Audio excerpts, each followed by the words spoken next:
Good evening, America, and welcome to The Tonight Show. And a special welcome to our live studio audience. Give yourselves a big hand.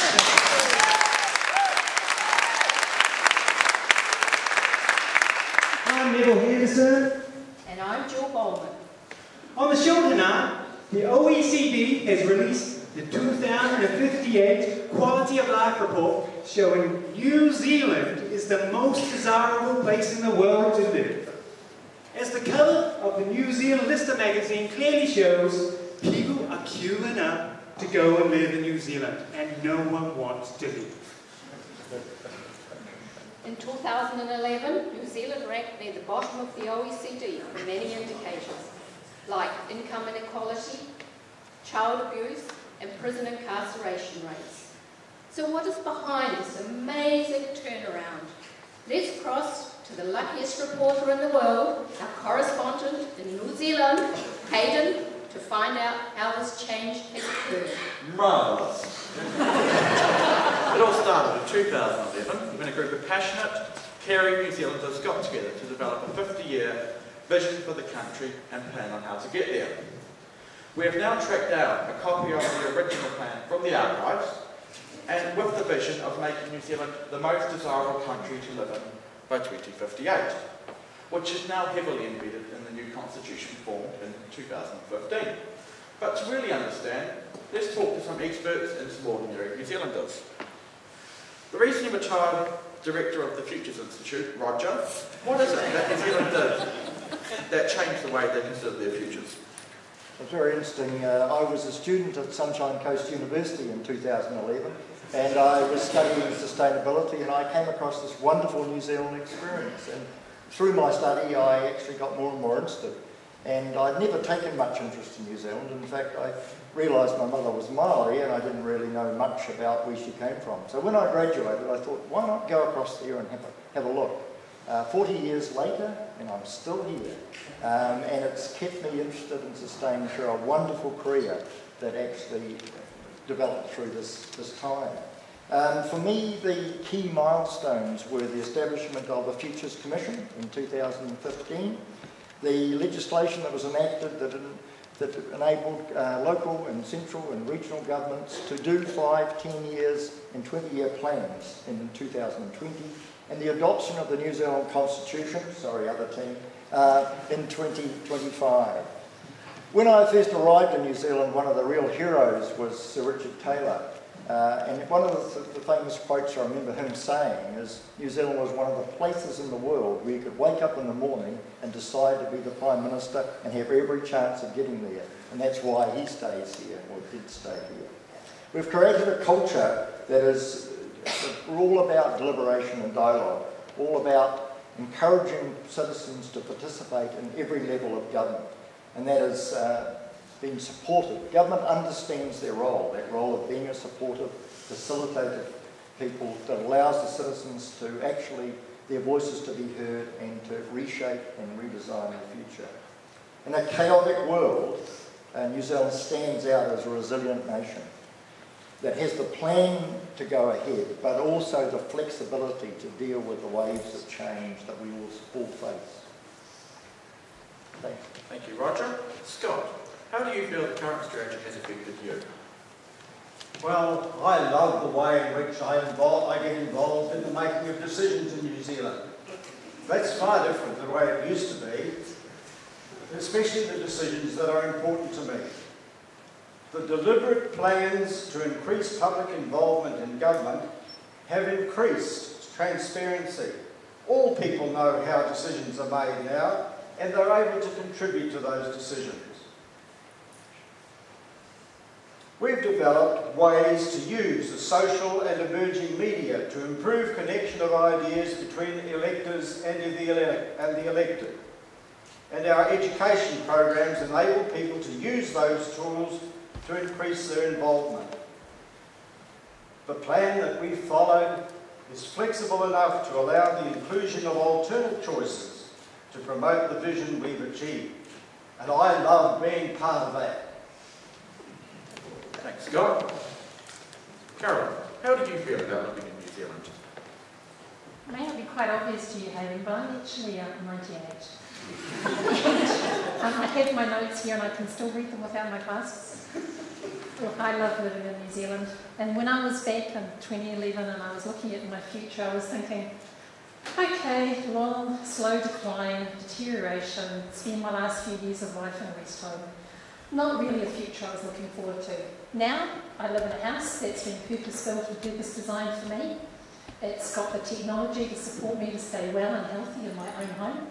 I live in a community that works and is sustainable.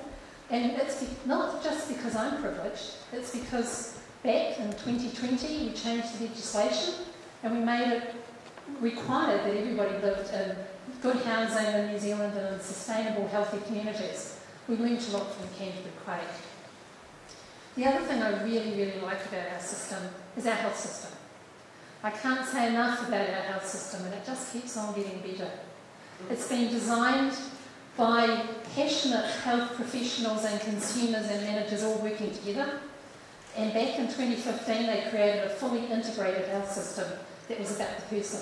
It's designed around the person, it's designed for the person and their families. And we've got a shared electronic health record. We all know what needs to happen, and I've got my own health navigator who makes sure that I live a well and healthy life. We really have achieved right care in the right place at the right time.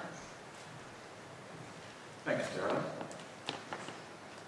Trish, I understand you were at the original conference back in 2011. What is significant to you? Well, it may not be apparent to you, but actually I'm a lot older than her. In fact, I'm really hanging on in there. I spent the first part of my life teaching people about valuing difference and how to manage the conflict that often comes out of difference. And I have to say that the last 50 years, it's just been fantastic and wonderful and heartwarming to see the changes. I did attend the original conference, and I have to say it was a life-changing experience. We started with a vision of a nation, a New Zealand, that wasn't just bicultural but was multicultural, and that leveraged our diversity, worked actively to use that. Our vision was of a people who were inclusive, flexible, resilient and tolerant, and where people were more productively able to make use of differences and get leverage from it. Now, in order to achieve that in our vision, we identified three basic things that needed to happen, simple things really. We needed to get people into the country. We didn't have enough people here, and they couldn't just be anybody. They needed to be people with talent, and they needed to be diverse. We wanted to create and increase our capability. Then we needed to educate the people who were here, and so we reviewed our education policy and leveraging off our treaty experience. We'd learned a lot from educating people about the treaty. We levered off that. And the third thing we needed to do was to develop structures and systems to enable exposure and exchange and conversation around diversity. And we used the technological platform to do that. So what have we got now? We've got a robust, vigorous, diverse culture where people leverage off difference. People are queuing up to live here. It's such a rich and wonderful and exciting place to be. It's been a long time coming, but it's been worth the wait. Thank you, Trish. Leanne, your grandparents attended the original conference also in 2011. Why did you decide to stay in New Zealand and not migrate to Australia like many Kiwis? Well, in fact, it was my grandparents and my uncle who attended the conference in 2011. So I've just left school and I've decided to stay because I cannot imagine a better place to live and work than the country that I live in at the moment. Since boldly adopting the strategy map in 2012, our country started first by focusing on the education system and focusing on creativity and innovation in all areas of the curriculum, but particularly the sciences. And that's given me just such a fantastic platform to work from. It's actually really hard to leave school, I have to say. Our curriculum infrastructure included all students having access to TED Talks and other rich resources. We communicated with other global creative communities, often in our virtual immersion environment that is now part of most of our school environments. And that exposed us to different ways of doing and thinking, and it was just amazing. In 2020, the government initiated mentor networks, which were linked to schools and universities and trade organisations to support our young achievers to identify their talent, to focus on their skills and to enable them to turn their ideas into reality. And our industry leaders, they're just fantastic. They continually work with our government to pinpoint our niche development areas, which are the areas that New Zealand already leads the world in, and the new Breaking Horizon areas that we're just getting involved in. And they target funding so we have long-term success in those areas. Our Sustainable Futures Institute, which became, of course, the New Zealand Futures Institute, still is world leaders in this area, and we have lots of countries and companies coming to New Zealand to learn from us. I love the virtual reality social media forums that we have, where we recognise and celebrate our entrepreneurs and leaders, and we can participate and cross-pollinate ideas, and it's just been fantastic as well. So we don't just live in a beautiful tourist destination anymore, we live in this vibrant community full of ideas and innovation, and it just produces creative and passionate and productive people, and I'm so glad I'm not one of those people in the queue waiting to get in, but I'm already here. Thanks, Leanne. When the Constitution was first introduced, a new coat of arms was designed, and we have managed to find a designer after all these years. Josh, what inspired you to create the new coat of arms for New Zealand? Well, when I was back and a young student full of energy, I designed a coat of arms to portray the vision of the strategy created in 2011. It represents a multicultural, diverse demographic working together, paddling a traditional waka in unity. The boat design, harnessing innovation, creativity and change, without forgetting the past. The tail end, a traditional waka, the bow, a modern boat. A voyage on a planned and mapped out path in the right direction, guided by the Southern Cross. A voyage towards a bright and sustainable future that contains no boundaries. A true representation that was envisioned in the 2011 map. Created at what was a much needed conference, and something I will be proud of for futures to come. Thank you, Josh. This is just truly amazing. Back to you guys in the studio. Wow, I want to go there right now. How about you, Jim? Well, Neville, we can't go there right now, but I've got a surprise for you and the audience.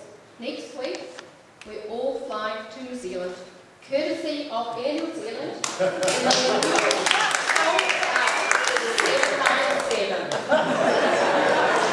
So, Charlie, I can't wait. That's all we have time for tonight. We'll see you all next week, live from New Zealand, the best place in the world to live. Good night.